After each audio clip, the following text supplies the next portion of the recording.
Ada sebuah cerita, geng, pada tahun 1994 seorang ibu muda berusia 21 tahun menghabisi dua putranya dengan cara ditenggelamkan di dalam danau. Yap, ibu muda ini menghabisi dua putranya dengan cara ditenggelamkan di dalam danau, geng. Hingga dua putranya ini pindah alam. Jadi, sebelum kita masuk ke ceritanya, terima kasih sudah klik video ini. Kita akan berkenalan dengan seorang perempuan yang bernama Susan Smith, geng. Sebelum kita masuk ke kejadian yang tragis ini, saya akan perkenalkan dulu seorang perempuan yang bernama Susan Smith ini dan beberapa latar belakangnya. Jadi, Susan Smith ini yang bernama lengkap Susan Lex Fogg, lahir pada tahun 1971, tanggal 26 September di Union, South Carolina, dari pasangan yang bernama Linda Harrison sebagai ibunya dan Harry Fogg sebagai ayahnya. Dia adalah anak bungsu dari 3 bersaudara, yang dimana Susan Smith ini memiliki 2 kakak laki-laki. Orang tua Susan ini bercerai ketika Susan berusia 7 tahun. Kedua orang tua Susan ini bercerai ketika Susan ini berusia 7 tahun. Dan dimana ia mendapatkan depresi kala itu, dan belum cukup sampai di situ, pukulan pun datang lagi, geng, dari sisi ayahnya. Dan dimana seminggu setelah perceraian itu, ayah Susan ini ketika berusia 37 tahun bunuh diri, yang membuat Susan ini semakin depresi dan beranjak remaja dengan kondisi yang sangat terpukul, geng, depresi. Orang tuanya bercerai dan seminggu kemudian ayahnya bunuh diri. Keluarganya pun pecah dan ini berdampak buruk pada jiwa muda Susan. Dia berubah menjadi anak yang depresi. Dan ibu Susan yang bernama Linda ini, setelah perceraian dan kematian mantan suaminya, ia menjalin hubungan dengan seseorang yang sangat kaya raya di daerah tersebut, geng, yang bernama Ben Russell. Sampai-sampai ibu Susan ini menikah dengan Ben Russell ini, dan mereka pun sekeluarga pindah. Susan dan ibunya ini pindah ke rumah baru mereka dengan ayah tirinya. Yang awalnya semua berjalan dengan normal, geng. Nampak seperti keluarga yang menerima keadaan, yang dimana Ben Russell ini menerima anak-anak tirinya, diperlakukan sebagai anak kandung, dan juga Susan Smith ini menganggap Ben Russell ini sebagai figur ayah barunya yang dianggap sebagai bisa menjadi superhero di tengah-tengah keluarga tersebut. Lalu singkat cerita, pada saat Susan berusia 16 tahun, ia mulai merasakan perubahan dalam perilaku ayah tirinya ini, yang dimana ayah tirinya ini, Ben Russell ini, adalah ternyata seorang predator seksual dan juga sering menganiaya Susan ini, geng. Jadi semenjak Susan beranjak dewasa, Ben Russell ini sempat melakukan pelecehan seksual terhadap Susan Smith ini. Ia pun sempat mencoba memberitahu ibunya Linda, namun ibunya Linda hanya menganggap itu sebagai hal yang tidak serius. Jadi kayak diabaikan begitulah, geng, keluhan dari Susan ini. Ia pun sempat melaporkan hal tersebut ke Departemen Pelayanan Sosial, tetapi tidak ada bantuan yang datang dari mereka juga. Dan Susan ini pun merasakan suatu kebingungan, geng. Tak satu pun yang percaya atas apa yang dilakukan oleh ayah tirinya ini, yang dimana Susan ini mendapatkan pelecehan seksual hampir setiap hari dari ayah tirinya. Jadi kala itu Susan sudah SMA, ya, geng, sekolah menengah atas, yang dimana di sekolah pun ia sangat dikenal dengan seorang perempuan yang sangat ramah, baik, cerdas, dan juga pintar, geng. Dan juga Susan ini berpartisipasi dalam sejumlah kegiatan ekstrakurikuler di sekolahnya, geng. Seperti layaknya perempuan yang happy gitu, geng, yang membawa aura positif terhadap teman-temannya. Dan pada tahun terakhir sekolah menengah atasnya, ia menerima penghargaan untuk wanita yang ramah di sekolahnya. Jadi buat teman-teman di rumah, penghargaan apa yang pernah kalian dapat saat kalian menginjak masa sekolah? Tulis di kolom komentar. Yang dimana Susan mendapatkan hal positif terhadap teman-teman dan juga guru-gurunya berbeda sekali dengan apa yang ia dapat di rumah. Ketika ia pulang sekolah dan di rumah, ia pun sering mendapatkan pelecehan seksual dengan ayah tirinya ini, yang bernama Ben Russell ini, geng. Jadi Susan ini pun merasa kayak damn, sungguh depresi, yang dimana ayah kandungnya telah bunuh diri, pernikahan ayah dan ibunya hancur. Ia pun mendapatkan hal yang tidak menyenangkan dari sosok ayah yang pantasnya menggantikan figur superhero di kehidupannya ia sekarang ini. Ayah tirinya ini terus-menerus melecehkannya secara seksual.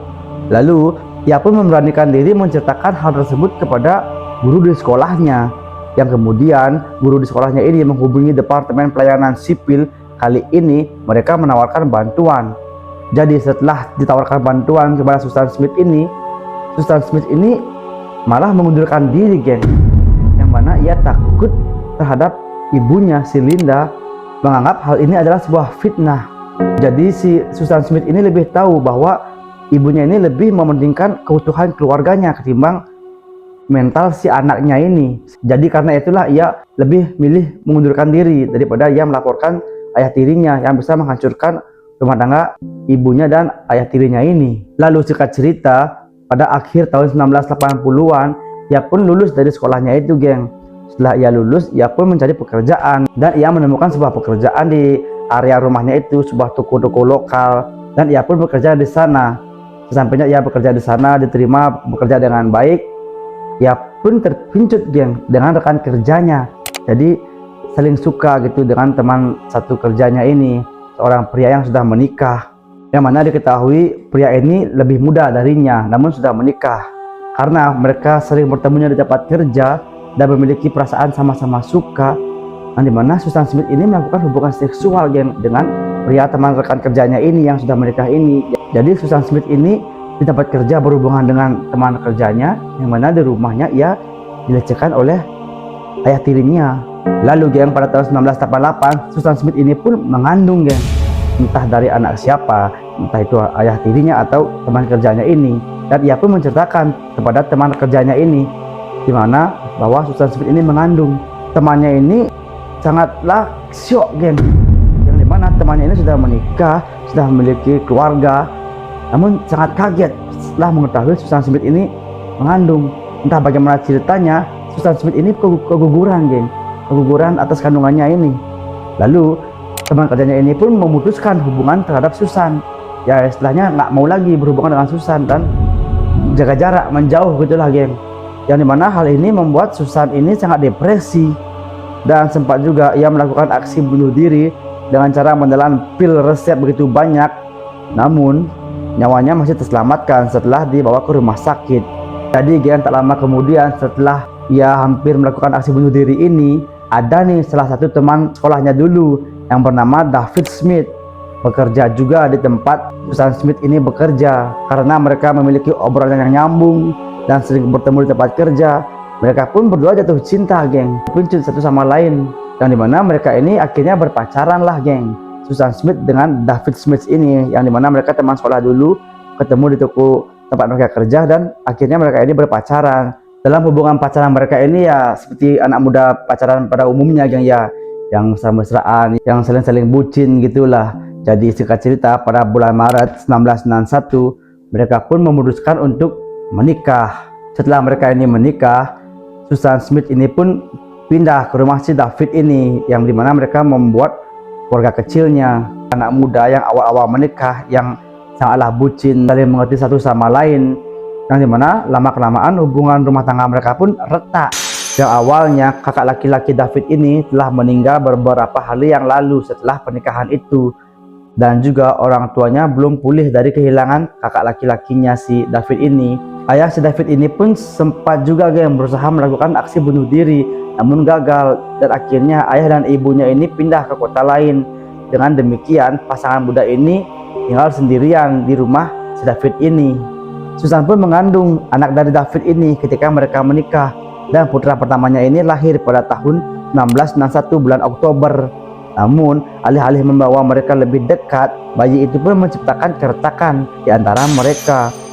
Susan sering meminta uang pada ibunya, dan ini tidak cocok dengan David karena David ini tidak suka dengan Linda, ibu dari si Susan Smith ini. Karena banyaknya permasalahan atas keuangan dan finansial dan sebagainya, pada tahun 1992 pun Susan Smith ini dan David memilih untuk pisah ranjang, geng. Jadi mereka ini kayak bertengkar dan pisah gitu loh, geng, pisah rumah, namun belum bercerai ya, pisah saja. Atas perpisahan ini, Susan pun memanfaatkan hal tersebut dengan berkencan dengan pria lain, geng. Selama periode perpisahan ini, pada akhir tahun 1992, Susan pun mengetahui bahwa dirinya ini hamil lagi, geng, mengandung lagi. Lalu Susan Smith ini pun mengadu atau bercerita kepada David, yang dimana ia membuang ego mereka masing-masing dan kembali rujuk untuk menanti kelahiran bayi keduanya ini. Jadi kesempatan ini, yang dimana Susan mengandung ini, yang bergantian, geng, digunakan kesempatan ini dengan David, yang dimana David ini berkencan juga dengan seorang perempuan lain, rekan kerjanya juga, sampai-sampai anak kedua mereka pun lahir dengan diberi nama Alexander. Jadi anak pertamanya itu yang bernama Michael Daniel, dan anak kedua diberi nama Alexander. Tak lama dari kelahiran putra keduanya ini, si David pun memutuskan untuk bercerai dengan si Susan ini. Jadi geng, setelah perceraiannya ini, Susan pun memilih untuk berhenti di tempat kerja sebelumnya dan memiliki pekerjaan baru sebagai pemegang buku, dan juga ia menjalin hubungan dengan seorang pemuda kaya yang bernama Tom. Namun hubungan itu sebagian besar sepihak saja, geng, yang dimana Susan ini serius tentang Tom, namun Tom memperlakukan Susan hanya sebagai hubungan yang biasa-biasa saja. Seiring waktu, Susan mulai terobsesi terhadap Tom ini dan mengungkapkan beberapa kebenaran mengejutkan kepada Tom. Dan ia bercerita kepada Tom, geng, atas hubungan seksualnya ini kepada siapa saja yang saat ini masih ia lakukan, yang dimana ia masih melakukan hubungan seksual terhadap ayah tirinya dan juga mantan suaminya si David ini. Dan juga yang paling mengejutkan bagi Tom adalah kenyataannya bahwa Susan ini telah mengakui memiliki hubungan seksual juga dengan ayah Tom ini. Tom pun sangat kaget, geng, dan juga hancur, yang dimana membuatnya hancur ini karena ayahnya pun juga terlibat dalam hubungan seksual dengan si Susan ini. Tom pun mengakhiri hubungannya bersama Susan ini dan menjauh kepada Susan. Namun Susan menghabiskan banyak hari dalam keadaan depresi dan terus-menerus menelepon si Tom beberapa kali. Tom pun tidak menghiraukannya dan mengabaikan telepon-telepon dari si Susan ini. Dan ini menyebabkan obsesi Susan berubah menjadi fatal, yang ia pikir Tom akan memberikan simpati padanya dan menerimanya jika si Susan ini menceritakan semuanya kepada Tom. Yang dimana Susan ini sudah berangan-angan untuk menikah dengan Tom dan juga menyetujui perceraiannya terhadap David. Angan-angan Susan pun kandas begitu saja, geng, terhadap ulahnya sendiri. Jadi Tom ini sempat juga melihat si Susan ini melakukan hubungan seksual dengan suami orang. Karena terus-menerusnya di teleponnya si Tom ini dengan Susan, Tom pun akhirnya merespon Susan ini. Namun Tom berpesan kepada Susan, jika kamu ingin bersama dengan lelaki baik seperti saya satu hari nanti, kamu perlu berubah menjadi seorang wanita yang baik. Wanita yang baik tidak akan tidur dengan suami orang. Jadi begitu pesan si Tom ini terhadap si Susan ini. Dan juga Tom ini sempat memberitahu bahwa ia tidak juga akan ikut serta membesarkan anak-anak Susan nanti jika kala memang ia harus menjalani hubungan kepada Susan. Pada malam hari tanggal 25 Oktober 1994, Susan Smith ini pergi pulang ke rumahnya untuk mengeluarkan putra-putranya dan mengikat mereka di dalam mobil. Ia pun menuju ke sebuah danau John D. Long di dekat rumahnya, mengendarai mobil ke jalan. Entah apa yang dipikirkan oleh Susan ini, ia pun menyeburkan mobilnya ini ke dalam sebuah danau, geng, yang dimana anak-anaknya ini terikat di dalam mobil itu. Susan ini menyeburkan mobilnya ke dalam danau, menenggelamkan mobilnya, yang dimana putra-putranya ini masih ada di dalam mobil tersebut. Untuk menutupi cerita itu, dia mengetuk pintu sebuah rumah di dekat situ, geng, dan mengatakan pada pasangan yang tinggal di sana dengan cara mengarang cerita tentang bagaimana seorang pria kulit hitam merampok mobilnya dengan dua anaknya yang masih di dalam mobil dan membawa pergi anak-anaknya. Sampai-sampai berita ini pun geger, geng, di negara tersebut, dan semua media pun menyoroti kejadian ini, yang dimana si Susan Smith ini masuk ke publik, geng, di setiap media, entah media cetak dan juga media televisi. Semua bersimpati terhadap Susan ini, yang dimana tangisannya ini sangatlah seperti ibu yang sangat kehilangan dua putranya, yang dimana tangisan itu seperti begitu naturalnya, geng. Dan ia pun menceritakan kisah-kisah mengerikan ini kepada publik di setiap media-media yang menyorotinya untuk mendapatkan simpati dari publik, geng. Jadi setelah 9 hari lamanya pencarian putra si Susan ini, pihak berwenang meragukan tes poligraf yang tidak meyakinkan dari Susan ini. Pada tanggal 3 November 1994, Susan ini pun terdesak, geng, yang dimana Susan ini sudah tak punya jalan keluar lagi. Akhirnya ia pun mengakuilah kepada pihak kepolisian atas apa yang terjadi oleh putra-putranya ini. Satu negara pun geger, geng, dan juga Susan ini merasa malu terhadap dirinya. Yap, pada akhirnya Susan pun ditahan, dan dimana pengakuan ini sudah dibeberkan oleh Susan. Susan pun ditahan dan juga dijebloskan ke dalam penjara, dan dimana pihak juri membutuhkan waktu sekitar 3 jam untuk menyatakan dia bersalah. Susan Smith ini dipenjara di lembaga permasyarakatan Camille Griffin Graham yang berlokasi di Carolina Selatan, dan juga ia pun mengungkapkan geng, yang dimana hasrat seksualnya ini tidak pernah puas. Bahkan sampai-sampai di penjara juga ia berhubungan seksual dengan 2 petugas permasyarakatan yang menyebabkan mereka dituntut.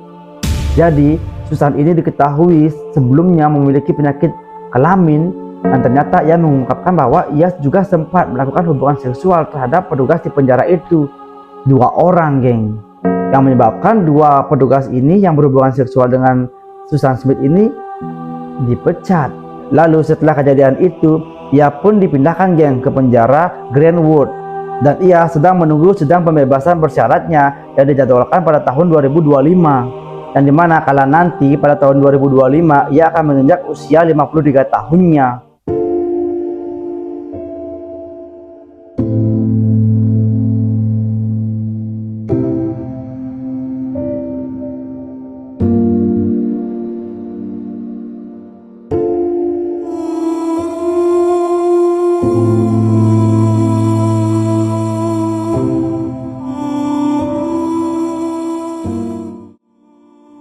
Jawab, how was that geng? Cerita tadi seorang ibu muda yang menghabisi putra-putranya dengan cara ditenggelamkan di dalam danau, yang dimana ia memiliki traumatis di usia mudanya yang dicabuli oleh ayah tirinya, yang berdampak kepada mentalnya ketika ia beranjak dewasa.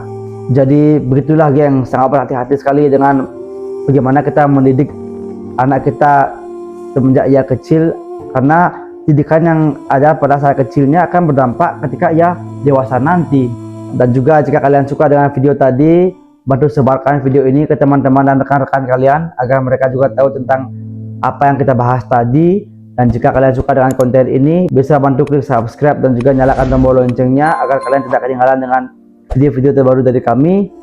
Dan terima kasih buat teman-teman semua yang sudah menonton video ini sampai habis. Mohon maaf di geng jika saya ada salah kata maupun penyampaian. Dan saya Wally Cerano, sampai jumpa di video berikutnya. Terima kasih.